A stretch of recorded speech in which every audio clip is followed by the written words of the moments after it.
السلام علیکم۔ بابا جی کی نصیحت۔ ملتان احسن کے امتحانات ختم ہو گئے تھے۔ اس کے ابو اسے اپنے دوست کے گھر لے گئے۔ وہاں احسن نے ان لوگوں کی چیزوں کو چھیڑنا شروع کر دیا تھا۔ محمود انکل، یہ گھر تو بہت خوبصورت ہے، یہ آپ نے کہاں سے لیا ہے؟ احسن نے شیشے کا بنا ہوا چھوٹا سا گھر اٹھانے کے بعد کہا، بیٹا، جب میں اٹلی گیا تھا تب میں وہاں سے یہ لے کر آیا تھا۔ محمود صاحب نے احسن کی بات کا جواب دیتے ہوئے کہا۔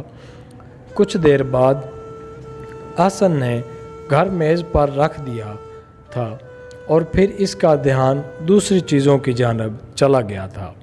یہ گلدان بھی بہت حسین ہے۔ احسن نے شیشے کا گھر میز پر رکھنے کے بعد گلدان اٹھا لیا تھا۔ احسن بیٹا، چیزوں کو یوں اٹھاتے نہیں ہیں، یہ کھیلنے کی چیز نہیں ہے، ٹوٹ جائے گا۔ احسن کے ابو فرج صاحب نے اسے سمجھانے کی کوشش کی تھی۔ بابا جان، یہ مجھے بہت اچھا لگا ہے، تھوڑی دیر بعد اسے اس جگہ پر رکھ دوں گا۔ احسن کی بات سننے کے بعد اس کے ابو کو بہت افسوس ہوا کہ ان کے بیٹے نے ان کی بات نہیں مانی۔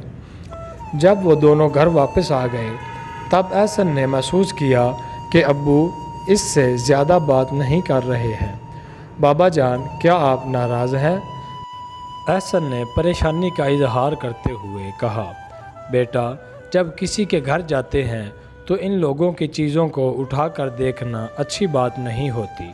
سب یہی کہیں گے کہ احسن اچھا بچہ نہیں ہے، بہت شرارتی ہے۔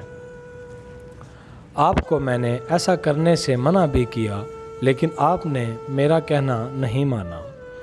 مجھے اس بات کا بے حد افسوس ہوا ہے۔ احسن کے بابا جان نے اسے وہ بات بتا دی تھی جس کی وجہ سے وہ خفا ہوئے تھے۔ بابا جان، آپ ٹھیک کہہ رہے ہیں، اس بارے میں تو میں نے سوچا ہی نہیں تھا۔